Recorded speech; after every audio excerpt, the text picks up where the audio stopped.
What's up, guys? Welcome back. Welcome back to Action Movie Anatomy. We took our first ever week off, aside from Christmas, to go to Comic-Con, and we're back. We're back to talk about Star Trek, 2009's J.J. Abrams' masterpiece. This sort of soft reboot, revival of the franchise. We're going to break down the whole movie for you, doing all our fun games. We'll see you in just 1 second. Welcome to Popcorn Talk, featuring movie discussion, news, and interviews. Popcorn Talk. We talk movies. And now, here's Popcorn Talk's Action Movie Anatomy. Boom! What's up, everybody? Welcome to the show. Welcome back. Welcome back to Action Movie Anatomy. We're back in the studio. The boys are back in town. Boys are back in town. It's a song. It's a song. That's my attempt at singing it. That was good. I know, man. It feels weird. It felt weird to take a whole week off. Yeah, it did feel weird. This and also, my Magic podcast, because of Comic-Con, I took a week off of this and 2 weeks off that. It was really weird. Living the dream. I hadn't taken time off of podcasts like that in over a year. Were you having withdrawals? I just the week was going and my social media was very sort of quiet. I kept getting tweets from people are you guys alive? Did you die? Yeah, it was bizarre. It was a bizarre stretch, but we were at Comic-Con, so that's one of the reasons that we decided to take the week off. Comic-Con was nuts. It was awesome, and there's content from all of our networks up there. Come check out our website. We did so many interviews and red carpets, and there's just a lot. So even though you missed us, we were still working, and you can still see us. Yeah, probably the highlight for us and for you guys for this show is that Drew and I were able to sit down for 15 minutes with Michael Biehn. Captain Anderson! Commander Anderson, Hicks himself, Kyle Reese, Johnny Ringo. I mean, it was some special stuff, and we got him to laugh doing lines for him. Oh, yeah. Ben's over there quoting The Rock. He was eating it up, and not only did we just have fun? Yeah. But he was an awesome, awesome guy. And I think there'll be some collaborations coming in the future. Let's not get ahead of ourselves, but I think we got something working. It seems pretty likely that we're going to get to work with Biehn on something, Stu. We may or may not see Biehn in here. Neither confirm nor deny. But nonetheless. Nice. I like that. Yeah. Nonetheless, it was a very fun time. So, guys, if this is your first time watching or listening to the show, I'm Ben Bateman. I'm your host. This is Andrew Ghai, co-creator, co-host, co-producer. Boom. All the above. So happy to be back. This movie is so good. Let's clarify a couple things really quickly. So we do action movies on this show. You're watching the Popcorn Talk Network, the online broadcast network dedicated to talking movies and all things movie related. And the movies we do here are action movies. We try to have them adhere to 4 basic rules. So aside from a soft rule, which is made after 1981, the 4 rules of the game are: the hero always plays by their own rules.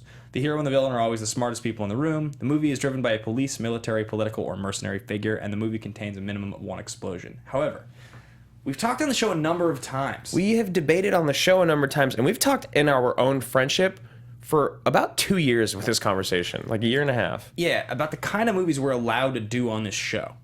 Because frankly, when we concepted the show originally, it was supposed to just be Terminator 2 and, The Rock and Speed. Bad Boys was in there and things like that. Yeah, Kate, we were thinking, okay, so if you go a little newer sometimes. Originally, we wanted to cut the thing off in 2001. Yeah. Because we felt like, the true era of the action movie had sort of ended.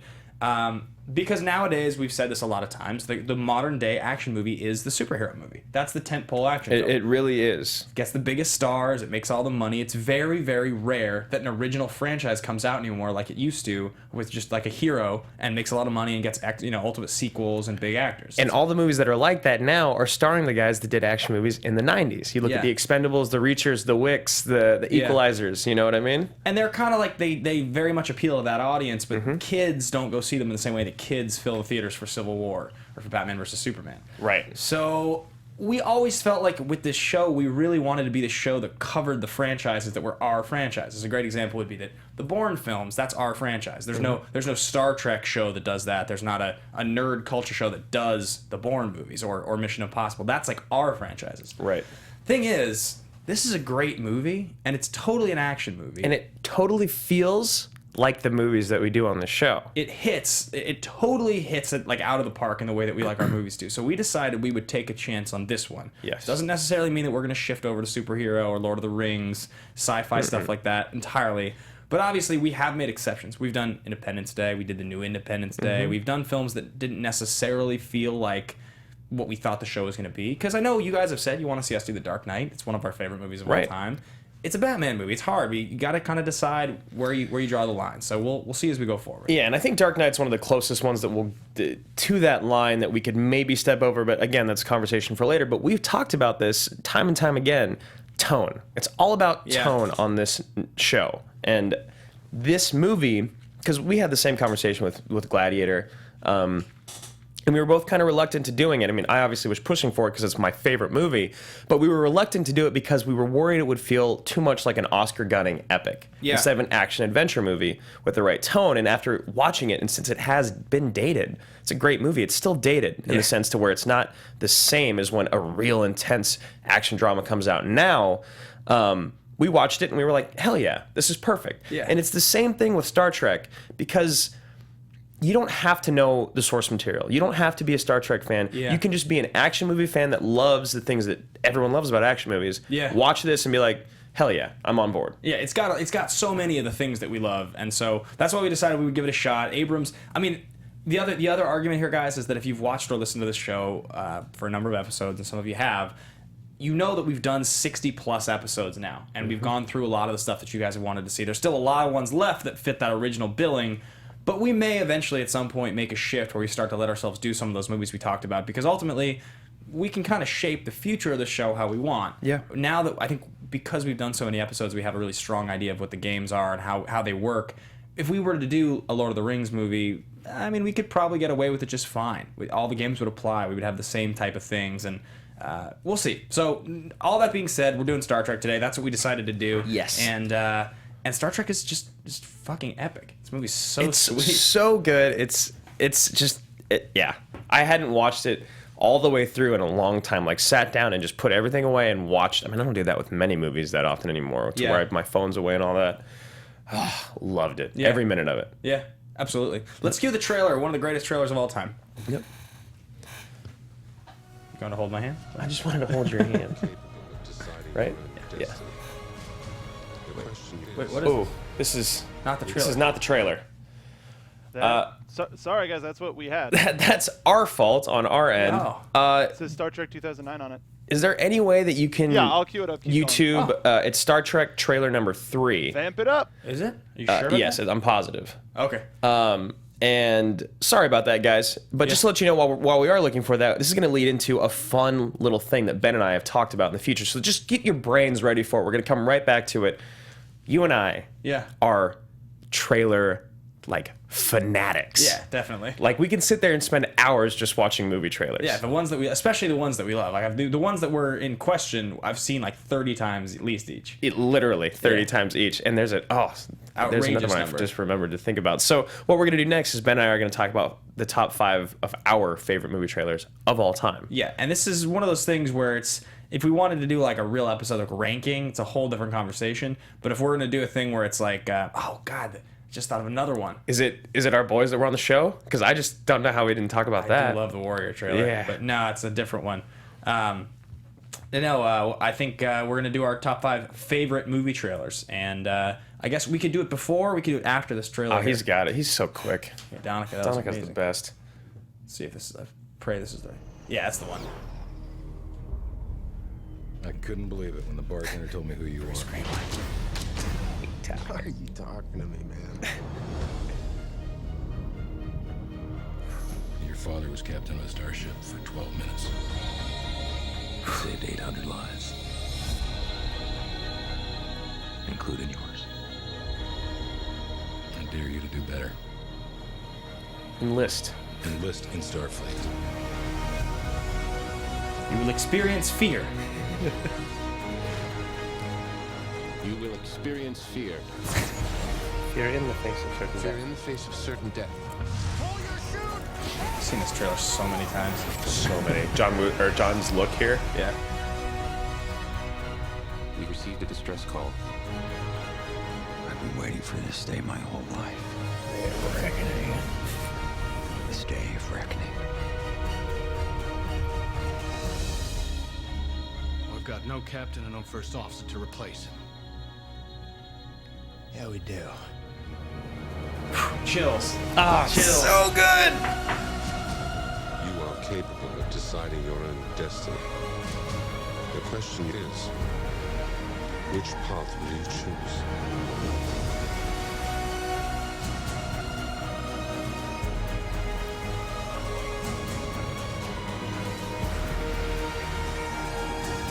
There it is. That's the one, yeah. James T. Kirk was a great man. That was another life. Oh God, he's so good in this. Yeah, he's great. Trailer. The trailer. Emergency evasive.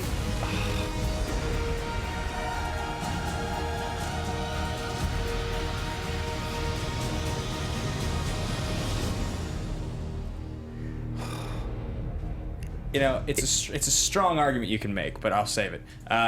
If you don't want to go watch that movie right now, what is wrong with you?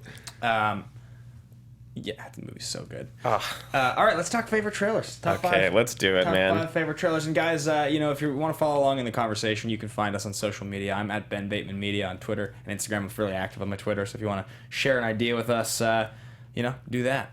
I'm at Andrew Ghai. I'm moderately active on my Twitter, but I'm working on it. Okay, I really am. And we also got Mark B. Donica in the booth. Yeah, Donica's a He's our lifesaver. boy. Oh, hey, what up? Okay, man. Do you want to go first? You want me to go first? I think we can both agree that that is on our top 5, right? Absolutely, that is in our top 5. So do you want to negate it, or do you want to not? We can negate it. Pull it and just drop it. Let's Okay, drop so it. Star Trek trailer number 3, and I'm going to try to give the numbers with all my trailers because that is so important. Oh, it's so important. And if you're watching a trailer that we recommend and you're watching, you're kind of like this, watch the other numbers because we could have just gotten it wrong. They're all so good. Yeah, and if you're watching one and you think it's the wrong trailer, tweet at us, and we'll be sure to tweet back the correct link, just to be clear. Absolutely. So Star Trek's all in there. I'm going to go with my number 5 because I know it's not on your list, and I know most people don't know about it. We're ordering these. So you're counting them down. I don't think so. Okay, great. I just know that this one is my last. Okay. It's called Life in a Day. It is a YouTube movie. It was made, actually, I think back in 2010. And what happened was they asked everyone around the world to video record their day, parts of their day, whatever it may have been, and send it into YouTube. And they took all of it and they made a movie out of everyone's stuff from all around the world, their footage. And honestly, the trailer's a little better than the movie. The trailer is so beautiful. It makes me almost tear up every single time I watch it. It's just like inspiring, and you get a look at everyone's, just like a look at life all around the world. So Life in a Day, check it out. That is my first one. I never saw Life in a Day. I also have not seen the trailer. So good. All right, my number 5, I'm going to go with... this is tough. I want to use all of them. All right, I'm going to go with one that we've talked about on the show before. A little movie I like to call Crimson Tide. Yes. Oh, it's so good. This Crimson Tide trailer is fantastic. It's fantastic. Starts out with the conversations between... What's he say? Like...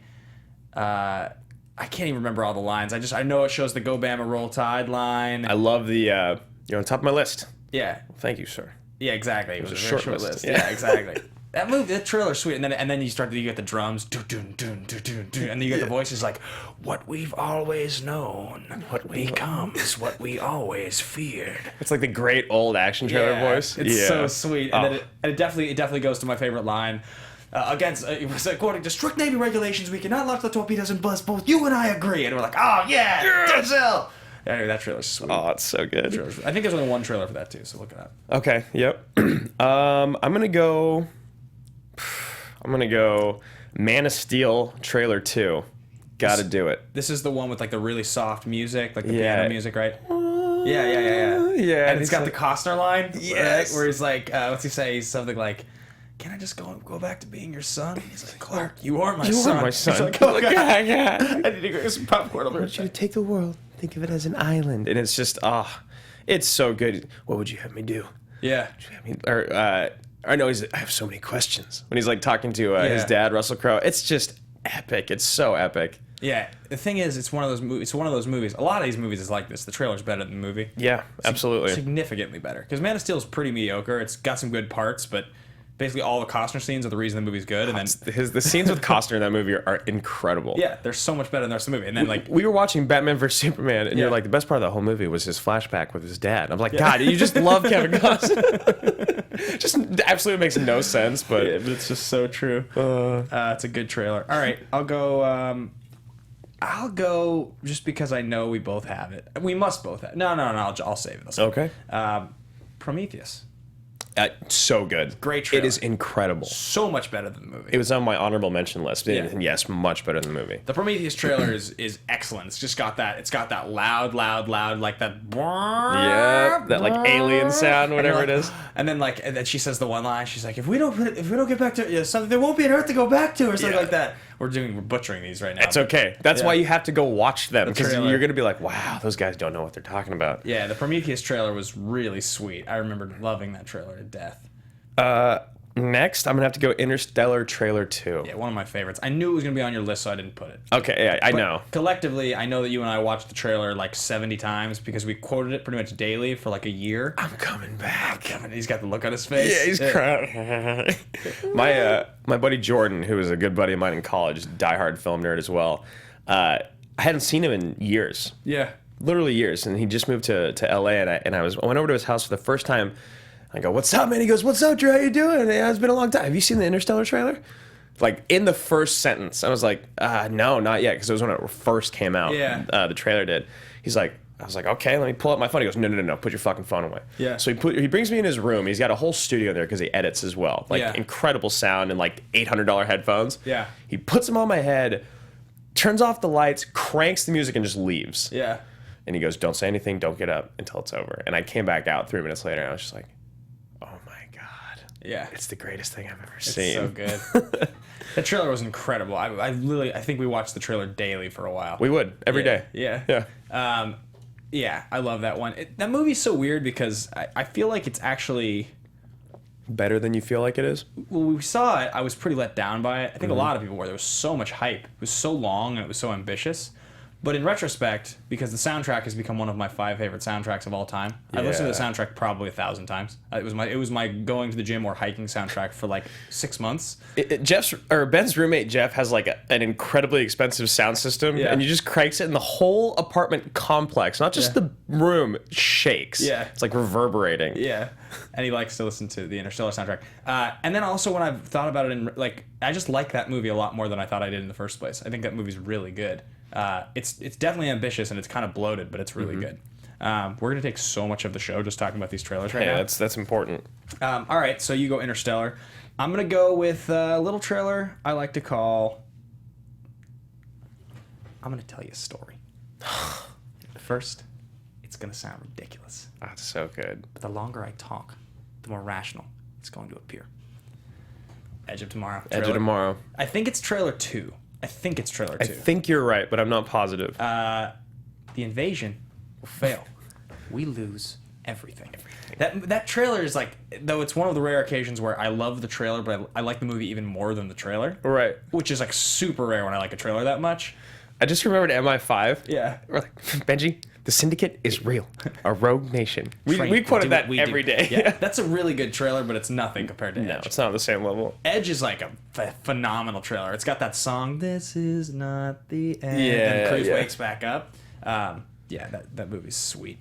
Do we have 2 more each, or is it one more each? I've done Prometheus. I've done Edge. I've done Crimson. I think that's it. So we got 2 more.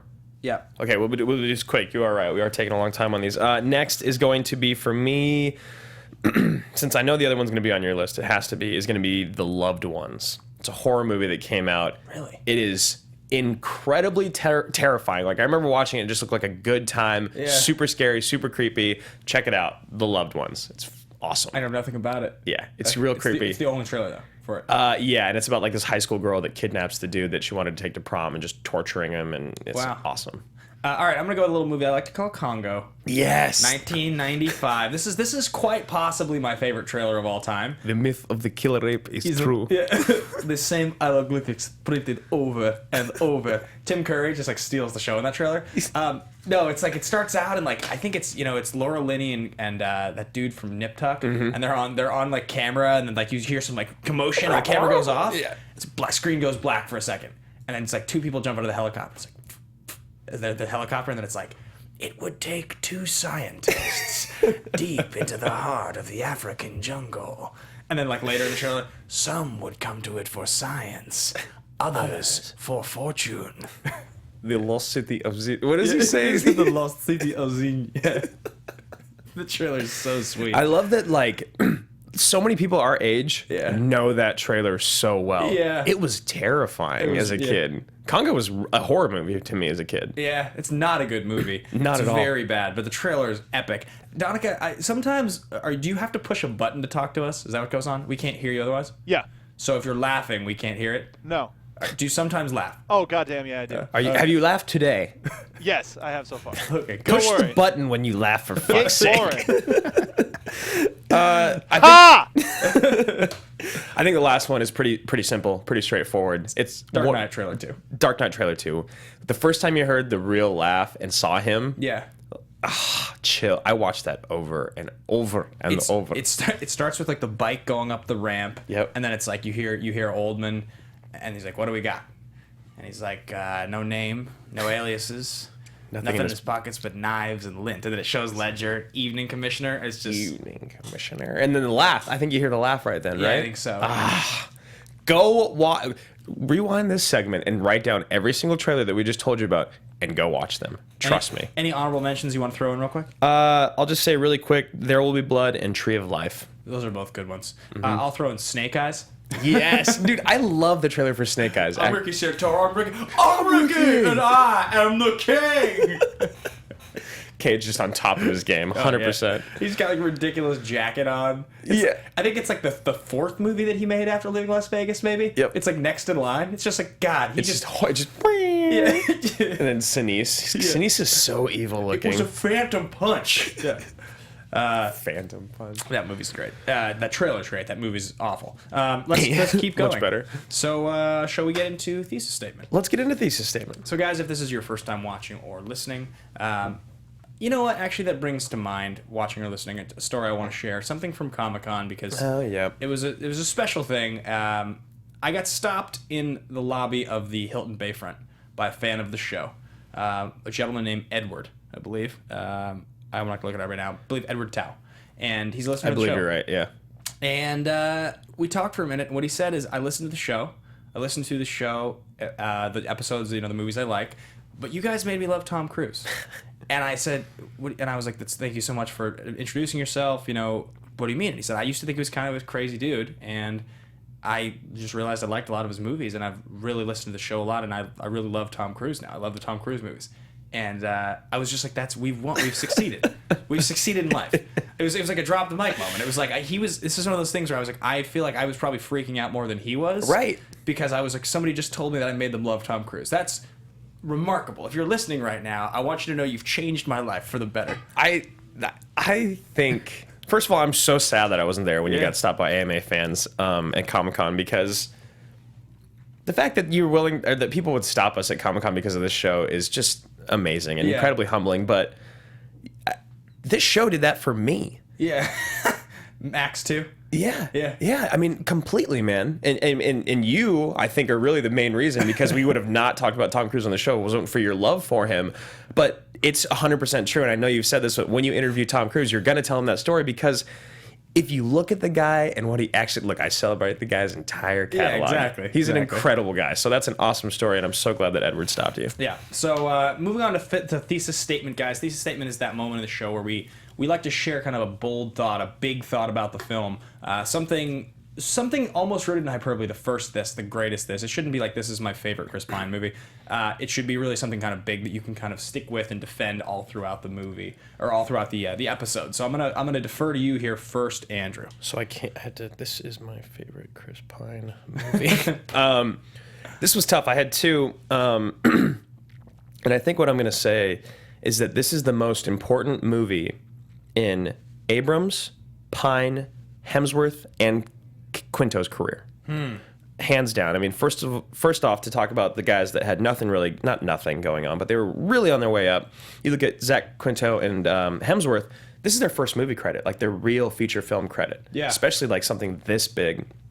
You look at Chris Pine, and his biggest credit before this was pretty much Smokin' Aces, and I actually really like that movie. I know that a lot of people don't. It's pretty mediocre. It's pretty bad. Yeah. But he plays this like neo-Nazi crazy punk that you think is like got something like a screw loose or whatever, and he crushes it. He's so good. He really owns the character.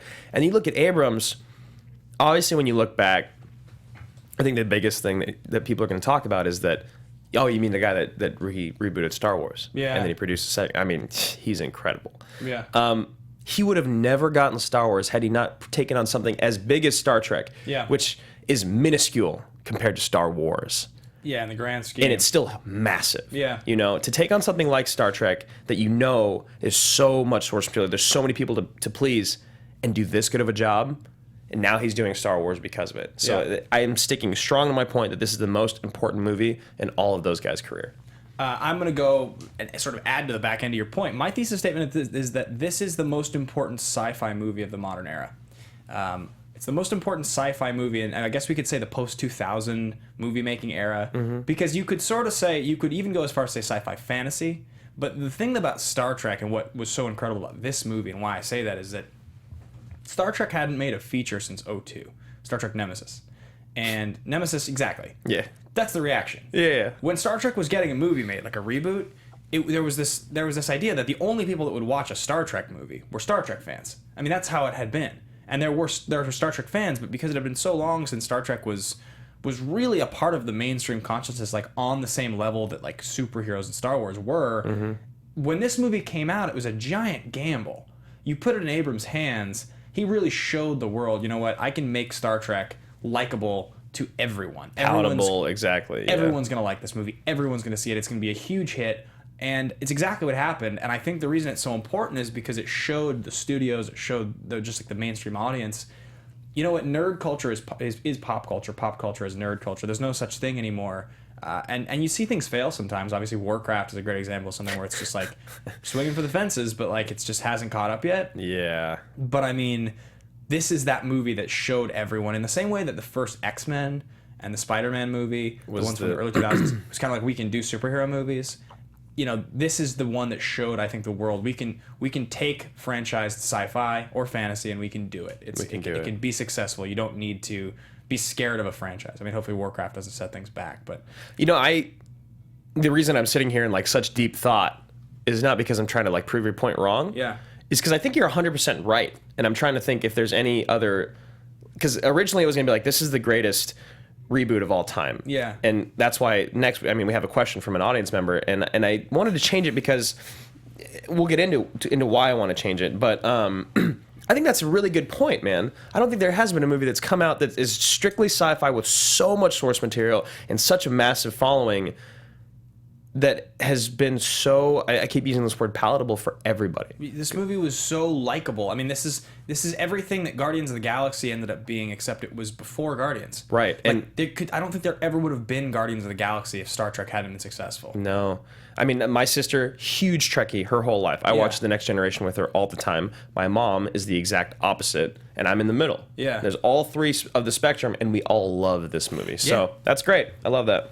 So that is my thesis statement. Let's move on to the next bit of the show. This is something called fist pump moment. This is that moment of the show where, you know, we talk about that moment you're watching the movie, something happens, it's just that awesome, yes, this is so awesome moment. Are you seeing this right now? You look around at your buddies, and it doesn't have to be anything specific, like it's not like a headshot or an explosion. It could be, it can also just be like the soundtrack. It can be this one look from a character. It can be a single line, anything. So I will go first on this one. There's a lot of fist pumps. There really is. But, I mean, okay, I just want to add, because my fist pump is the trailer, really. Right. That is my fist pump. Okay. And the other thesis I had for this movie is that this is the rare occasion where this is a phenomenal movie where I still like the trailer more. Right. I think the trailer's better than the movie. Still. Yeah. It's just remarkable. It is better than the movie still. It's not fair because it's 2.5 minutes. Yeah. But yeah, I do agree. So, because I think, and I will save it, I'll save that for favorite line with the part of it that I like the most. But my fist pump moment here that I'm going to go with is when Kirk sneaks his way into the cockpit or into the control room, and Bruce Greenwood's up there, and they're arguing. He's yelling at Spock, and Spock's yelling at him, and then like Uhura says the thing, and Spock pauses, and he's like, "The cadet's logic is sound," and you're like, "Yes!" You're like, "Yes! He did it! Yeah. Chris Pine did it! I'm in! I'm in on this now." Honey, he did it! He did it! He did it! He did it! He tapped him! He did it! That's a great moment. I remember that. That was really good. I had two. The first one was real hard to say it wasn't, but it's the opening scene. It's so good. When it ended, I watched the whole thing again. Yeah. But and the fist pump for that was, I hadn't remembered how good that scene was. Yeah. And I watched it, and I was like, oh my God, there's going to be so much about this movie I don't remember, and it's going to just blow me away. But my real fist pump is at the very end when Spock walks back on the captain's bridge, and he's like, permission to come aboard. And they have like a few words. He's like, it would be my honor, Commander. And then he starts to walk away, and Sulu turns around. He's got this smile on his face, and I had a smile on my face. I was like, yes, that's there they are. They're all standing there. The Enterprise is together. Yeah, definitely. So those mine. And big shout out, R.I.P. condolences to Anton Yelchin, who passed away just a few weeks ago in an accident. It was really, really sad to watch this movie, and he's great. He's funny. He's lovable. He's personable. He's just adorable. He's great in this movie. So talented. And if you haven't seen Alpha Dog, go watch Alpha Dog and Charlie Bartlett. Those are both. He's just incredible. And R.I.P. brother. Sad to see him go. So. That is fist pump moment. Shall we move on? Yeah, let's get into star profiles and talk about this movie and what it did to these guys' careers. Total lack of credits. I mean, prior to this movie, you had Bottle Shock, Smoking Aces, and Blind Dating out of Chris Pine. He had also filmed a movie called Carriers, which was a horror movie that ended up getting release dates pushed way back and not released until after this movie. I think they were trying to kind of sandbag it. It's a bad movie, which is why I think it just wasn't good, and audiences just sort of didn't really want to see it. So I think the studios were trying to figure out the time they could release it to make the most money. I feel like it was VOD eventually. I don't think it actually ever went to theaters. That happens to a lot of movies. I mean, wasn't that kind of the case with the with Warrior? No. Was it the Gandolfini Tom Hardy movie that was similar with, where they were just holding it forever to wait to release? The Drop you're talking about? Yeah. Maybe, yeah. I mean, it definitely does happen. I mean, people always talk about with Chris Pine, the thing that they remember him for was the Princess Diaries. He was in the Princess Diaries too. Yeah, Royal Engagement. That's like a thing people always talk about. Is they remember Chris Pine. He's like a prince or something in it, right? Yeah, of course he is. Yeah, because when this movie actually came out, everybody was like, "Oh, Chris Pine, he's so great. What's he been in?" And all the girls I knew were like, "Oh, he was from this movie. I loved him in this movie." Right, which is like super funny. And then he kind of hasn't had like that interesting of a career actually since. It's weird because the dude's not a bad actor. No. And he's not an asshole. I've met him in real life. He's very nice. Yeah. Or I mean, I didn't like interview him, so I don't really know. But it's weird why he doesn't have. He didn't really explode. And you think he would. His next movie was Unstoppable, which we love. We do. And that's a good project to be involved in. Yeah, you're with Denzel on screen. Denzel, Tony Scott, like people saw that movie. He's been in other things, obviously. You know. Yeah. And it's great now to see him in Wonder Woman. That's a giant role. But maybe that'll be it. Maybe that'll be the one that he needs to like really put him back on. I think so. Well, I mean, Star Trek. He's got 2 sequels. Like, he's totally set. He's fine. He's B to A. He's A to B. Like, when you're the star of Star Trek and you're in the Wonder Woman trailer, you can't do. He's currently A. Like, I think. Yeah, he's definitely A. But it's just weird how no one in this movie's career kind of blew up, other than Zaldana's is probably the most successful at this point. And even that is like. And she actually had her peak right around here when she got Columbiana and all that. It was like she's gonna be A-list. She's gonna be the next like Jolie. Yeah. And she didn't. And she's still got a big brand, but yeah, it's just absolutely. It is weird that nobody in this movie took off as like that person. Right. Carl Urban had already had like a pretty successful career. He's kind of in the same boat. I think Urban will notoriously be the guy that. He'll be the Michael Biehn of this era. Exactly. Yeah. He really will. He'll be part of all of the greatest movies, and he will never be like a great leading man. He's fine in Dredd. Yeah. Nothing crazy. He's great as Eomer. Eomer. Wonderful in Doom. He is wonderful in Doom. Big shout out to our man Mark Budonica. You look at Zach Quinto. It's Quinto, right? Quinto, I think. Yeah. So. The only other film credit he has is a short called Boutonniere. Yeah. Other than that, he was a series regular on 24 and So Notorious. And, I mean, he crushes it as Spock. Abrams is a big TV guy, so I'm sure he was probably aware of him from 24. And Quinto, he has a very specific look. His look fits Spock very well. Yes. Quinto is super weird. Wasn't he in Heroes? Yeah.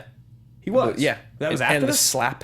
No. Heroes is before this. That has to maybe be. Maybe it's because Heroes ended afterwards that is credited later. I think that's got to be why. I think Heroes is his big thing because I seem to remember he's the bad guy. I was thinking that too, and I was like, "There's no reason that it wouldn't be on there." So it must have been because it ended in like 2010. Yeah, exactly. Yeah. That's what it is. That's where his big credit was. So, and I know that's obviously a Still superhero-y. TV though. Yeah, definitely. It's gigantic to get the Spock role.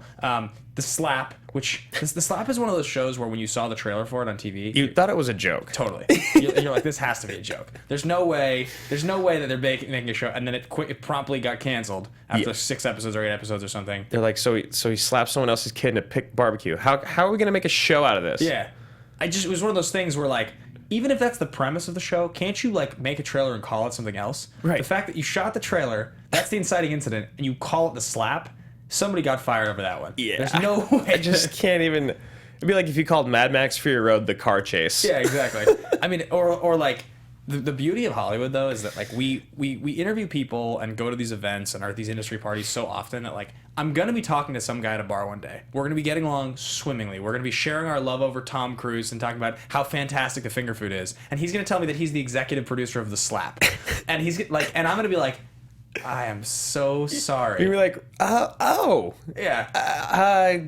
Why? And then he's gonna be like, yeah, I'd love to come on your show and hang out. I'll be like, please do. That'd be fantastic. Yep. Yes, you're very successful. Like, Hey, that's true. That's Hollywood. That's for you, Hollywood man. for you. Yeah, I think Kevin Undergaro, who's our executive producer here, always makes the comment. I think he uses the example actually of the second Star Trek movie. I think. Oh, really? The first or the second one. He says that he was at a dinner with some people, and a bunch of film critics.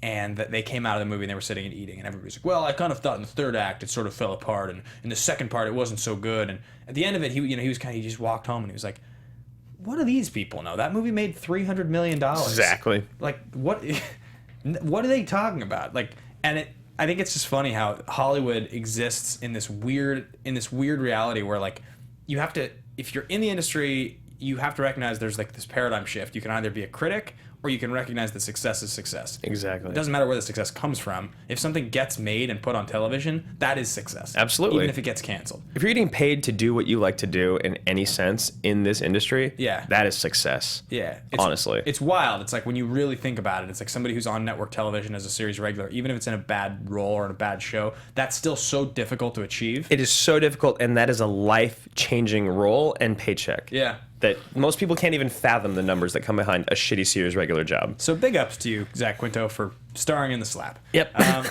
But in any case, let's move on. Let's talk about production development a little bit. We are, of course, hemming and hawing, taking all the running time, over. as we always do. All of the creative people involved here. So we'll start with producers. You had Damon Lindelof and J.J. Abrams. At this point in his career, Abrams had success from a few things. He had Mission Impossible 3 just a couple years earlier, which had been creatively successful but commercially unsuccessful. But he was connected to the right people. He had Alias. He was involved with Lost, wasn't he? Yeah, he was the EP, and he wrote and directed a few episodes. Yeah, and so at this point, he was pretty well entrenched into sort of the nerdverse. This dude has one of the cleanest, most aggressive and intelligent career paths I've ever seen in my life. Yeah, Cloverfield was before this as well. Cloverfield, yeah, he produced that. It's just one of those things. You look at this guy, and that was going to be my other thesis statement. This will cover him as a director. I wanted to say that this guy is our generation's James Cameron. He is. He's a young dude right now. He's so young, Yeah. and he can still do things. I mean, you look at Avatar and what real 3D did to Yeah. change movies. Cameron did that in his 60s, 50s, Something like that, Yeah. yeah. Abrams has a long time to blow our mind. Yeah. You know what I mean? And I think that this guy, with the things that he does and how intelligent he is, and with what he has coming, which is the next Star Wars movie, he is the greatest sci-fi director of this generation. Our generation. Yeah, if anybody's unclear on Abrams' other things were that in the 90s he wrote regarding Henry and Armageddon. He wrote and created Felicity, which ran for 4 seasons. So yeah, Lost, he was an EP on that. Like he's just yeah, it's an awesome career. He's a super talented He's just smart. dude. And you know, another one I was looking, Cloverfield, like he said he produced, that's Yeah. also in there for the top like 25 trailers of all time. It's a good trailer. It's in there, yeah. Yeah, it's really, really good.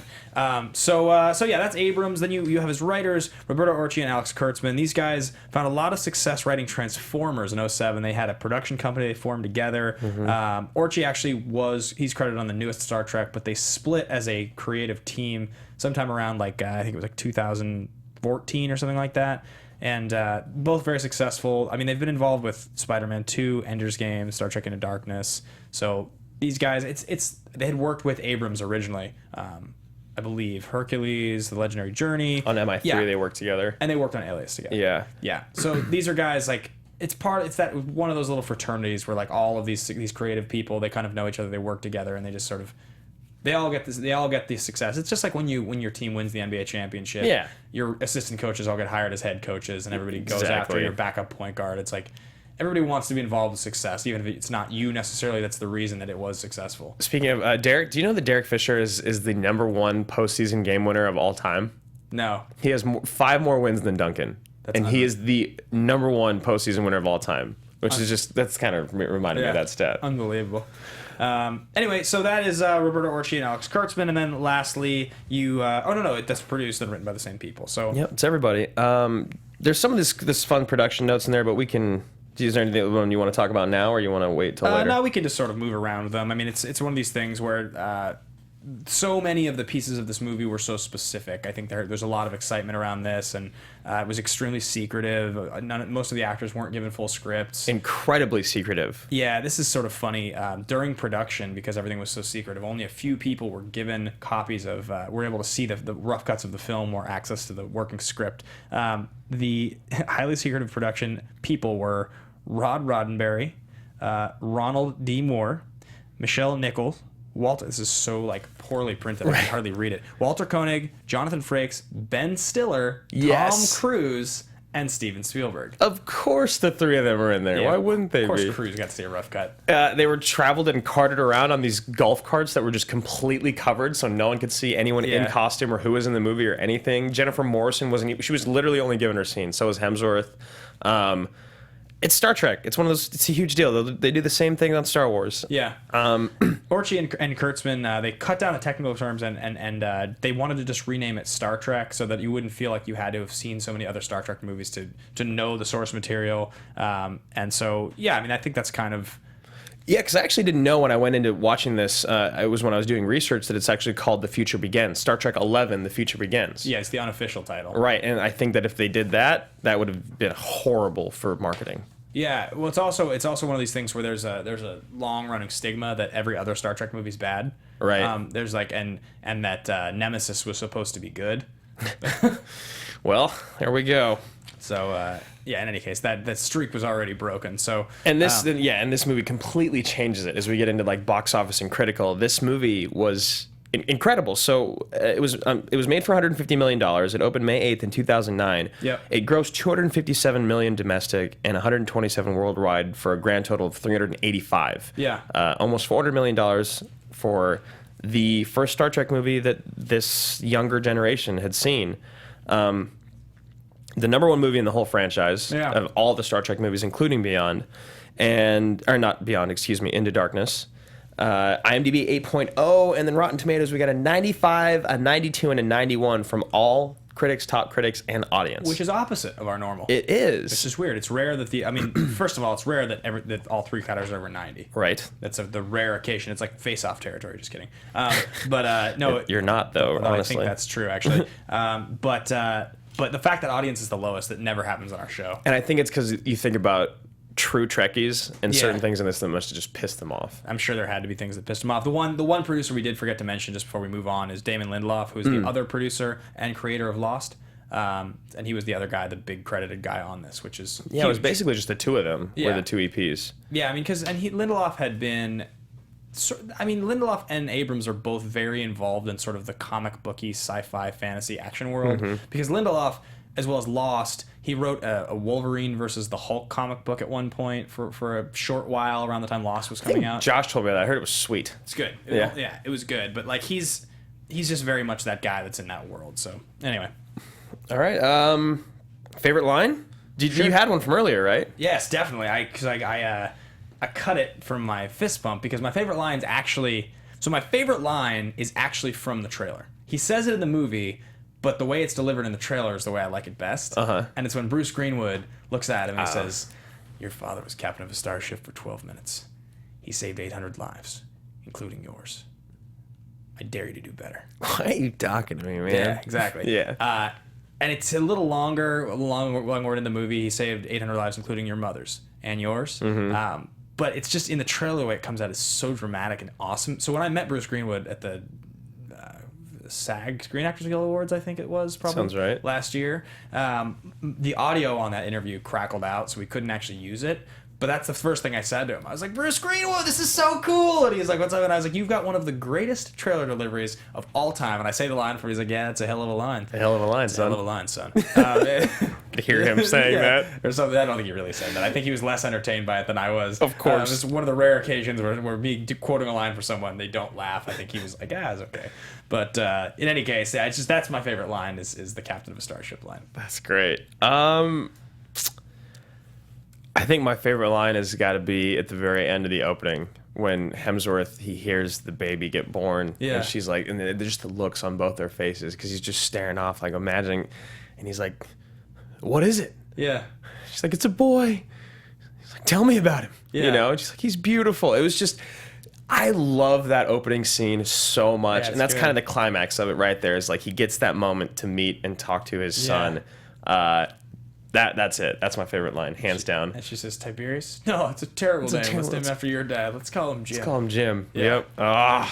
And then he, of course, Yeah. pulls the Randy Quaid from Independence Day, flies course. right into the ship. Flies right into the ship, yeah. Yeah, sweet. Super sweet. All right, let's move on to a new thing we're doing. This is the AMA question of the day. It's a brand new segment that we probably debuted like 2-3 weeks ago. So we like to submit a couple days before the movie what the movie is going to be, and we ask you guys to submit a debate question. So if you're watching or listening now, just know that next week's film, once we pitch it at the end of the episode, you guys can submit a question to us, and we will debate it live on the show. Any question. Yeah, as long as it has like a strong one side or the other type of thing. And so we had Ethan Hunt at PrimeShock1 submit the question: would you consider Star Trek 09 the most successful reboot to date? And when we mentioned it before the show, you specifically said we should call it something other than a reboot because technically... Yeah, so technically it's not a reboot. It's a revival because officially it is Star Trek 11, and it does change the continuity of time, which is why you get to see it as essentially an origin story. Exactly. But it is part of the normal like lineage of Star Trek because, and this is why you see Spock, you see Leonard Nimoy in the movie, which I'm sure if you're if you're a diehard Star Trek fan, I'm sure that means far more to you than it ever could mean to the kids watching this movie. Like, I think it's cool, and rest in peace Leonard Nimoy, but it's less impactful for me. Reading on this movie and about it getting it made, it was a huge deal for him to come back. He had turned down a lot of offers to come back and reprise Spock. And he's great in this. He's really good. Yeah. And he decided to come back because he liked the scope of the story and that you got to kind of see Spock join the Enterprise crew. So yeah, that was great. as far as the question goes, is it the most successful reboot to date? If you're considering it a reboot, and it is a soft reboot because in the sense you're suggesting it is. I mean, that's what it is. It reboots the concept of Star Trek for the younger audience is what's happening. But I think I would have to say yes. I'm trying to think of other things that have had. So I was going to say yes as well. Yeah. But then I decided no. And the reason for this is that I think Dark Knight is a more successful franchise reboot. Like the whole Batman Begins, Dark Knight, Dark Knight Rises. And the reason for that, it could be biased because I've been such a huge Batman fan my whole life. Yeah. But you've got an Oscar-winning bad guy in that franchise. You've got the biggest director in the world at the time doing it, which is now kind of Abrams doing Star Wars, it feels like.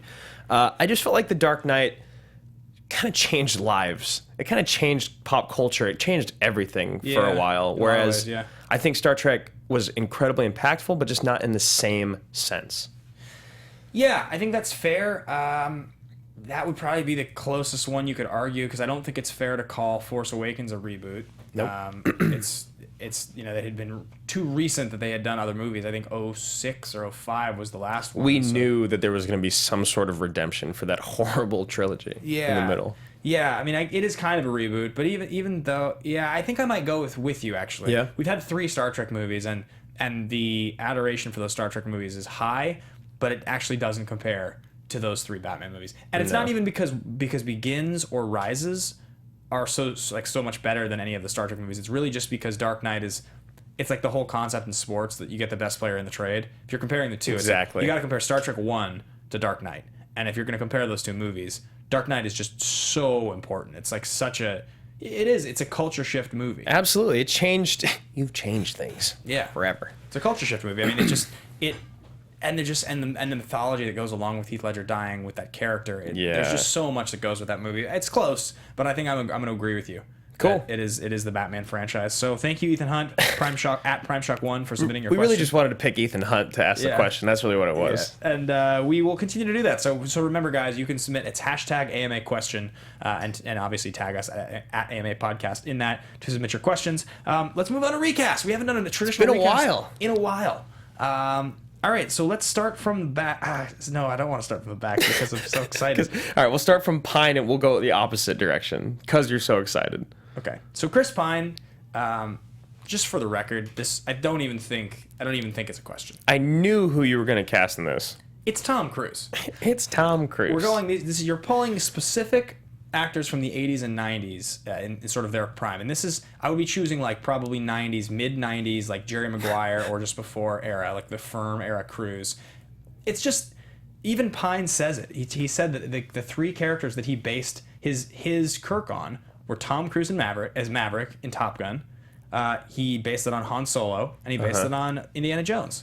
And like, come on, like there's just those are three of the greatest. Even the scene in the movie where Kirk is like, he's like, the shields are stuff, and he's like, are they? And he's eating his apple. Yeah. Cruise eats an apple in A Few Good Men when he's like walking into the office. Like and when Abrams was asked like, why was he eating an apple? Because like I guess there's some scene from another Star Trek movie that it's an homage to. Yeah. He's like, it wasn't for that. It's just like That's when he's like leaning over the chair. Yeah.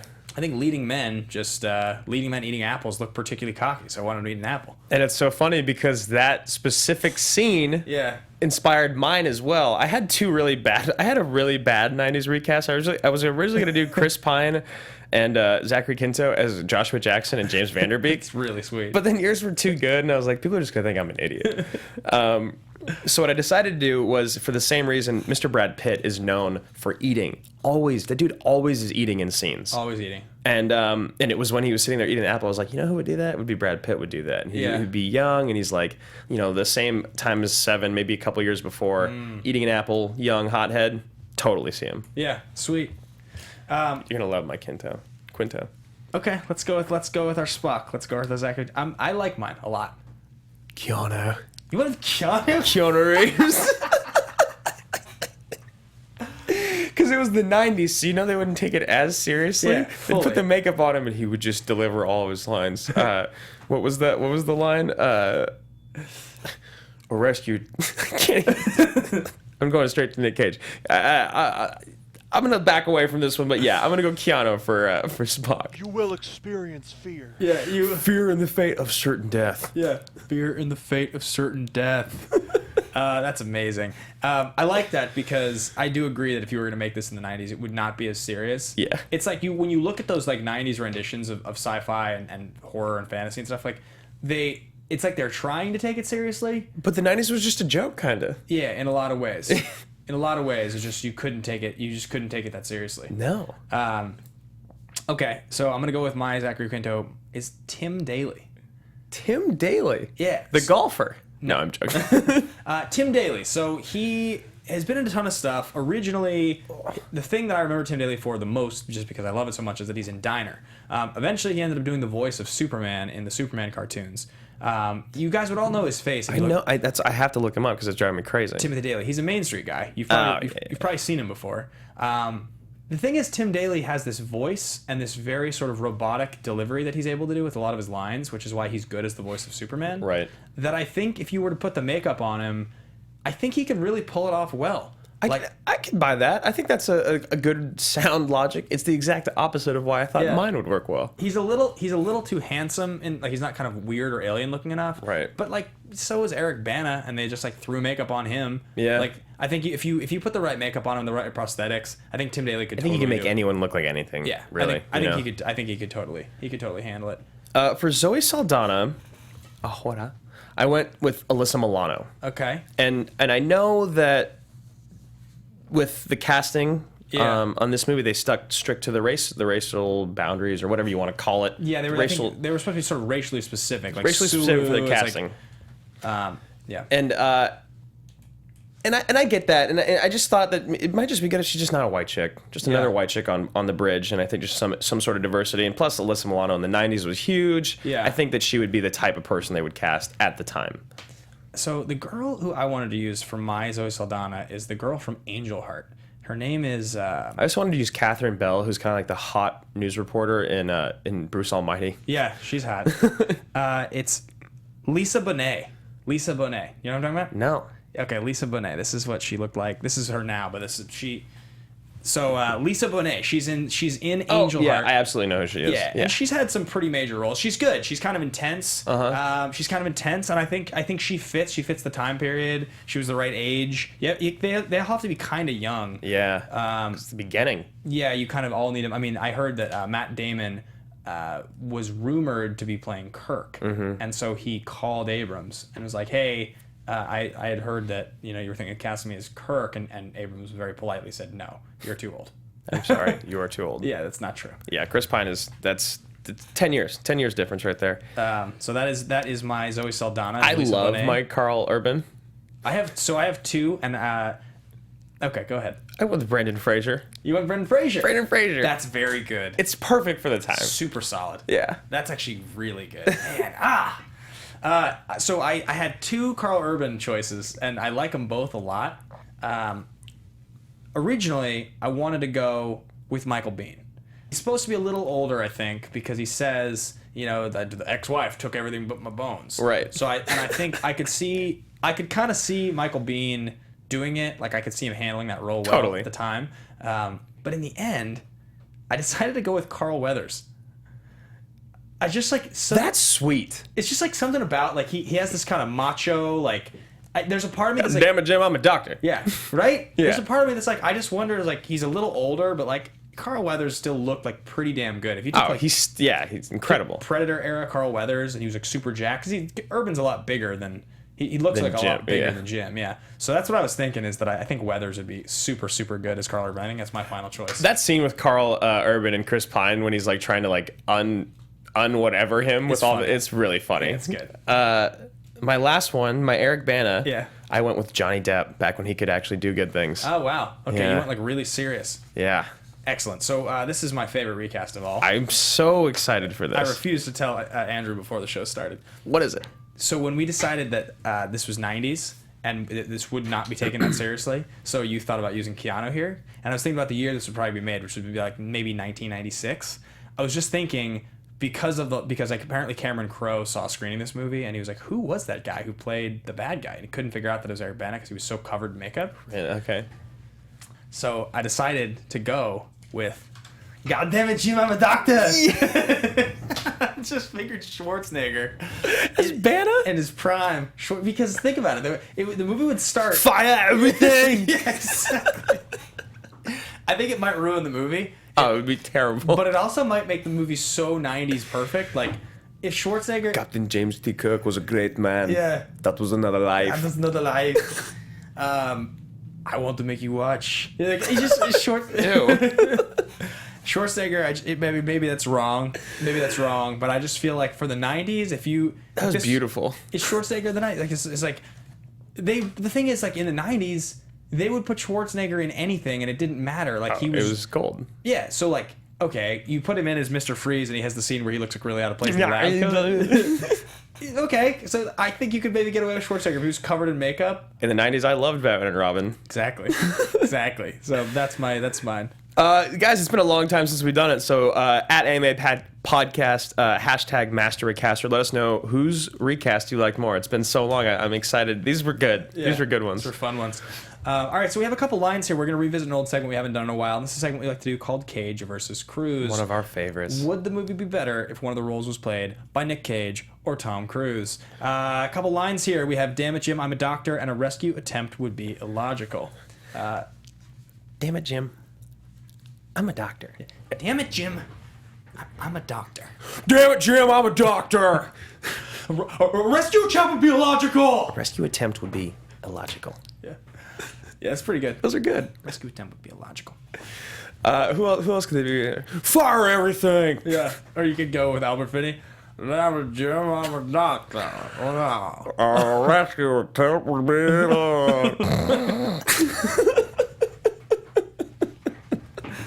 All right. Donica, you better be fucking laughing up there. Shut up. All right, last but not least, guys, we've got which category does this fit into? For those of you wondering why we're not ranking movies recently, we are going to revisit that. It's going to be something that happens very soon. We found that we have a cruise off, which is pretty funny. Oh, and also, guys, I'm so sorry if we didn't mention it. This is our new time. We're going to be doing 12:30 Pacific Standard Time from now on. That's something we should set at the top of the show. Yeah, we used to do, I think, this time, or 12, and Yeah. we changed a while back, and we're switching back. So we'll see you guys next week. Bye.